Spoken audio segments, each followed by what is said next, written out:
सांगली जिल्ह्यातील 8 नगर परिषद आणि नगरपंचायतींसाठी निवडणूक पार पडते।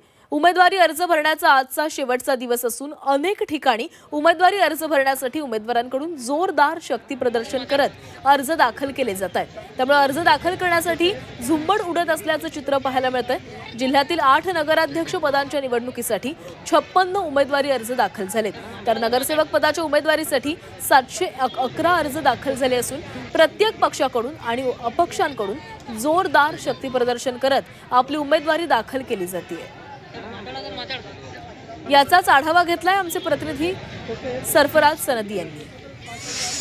सांगली जिल्ह्यातल्या 6 नगर परिषद आणि 2 नगरपंचायतीसाठी निवडणूक पार पडते आहे आणि उमेदवारी अर्ज भरण्याचा आजचा शेवटचा दिवस आहे।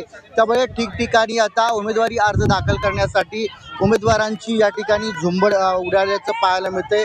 शक्ती प्रदर्शन करत उमेदवारी अर्ज जी आहेत ती दाखल करण्यात येत आहेत। सांगली जिल्ह्यामधल्या 6 नगर परिषदा आणि 2 नगरपंचायतीसाठी मोठ्या ताकदीने या ठिकाणी ज्या निवडणुका आहेत त्या पार पडत आहेत आणि आज उमेदवारी अर्ज भरण्याचा शेवटचा दिवस आहे। या 8 नगराध्यक्ष पदाच्या उमेदवारीसाठी जवळपास 56 उमेदवारी अर्ज आतापर्यंत दाखल झालेले आहेत, तर नगरसेवक पदासाठी जवळपास 711 उमेदवारी अर्ज जे आहेत ते दाखल झालेले आहेत। आज दुपारी 3 वाजेपर्यंत उमेदवारी अर्ज दाखल करण्याची मुदत आहे आणि त्यामध्ये आणखी ज्या उमेदवारांची संख्या आहे ती वाढण्याची शक्यता आहे। एकूणच जिल्ह्यातल्या जवळपास 8 पैकी 6 नगर परिषदा आहेत आणि 2 नगरपंचायतीच्या निवडणुका पार पडत आहेत। सगळ्यात महत्त्वाचं म्हणजे या ठिकाणी अनेक दिग्गज नेत्यांची प्रतिष्ठा पणाला लागलेली आहे।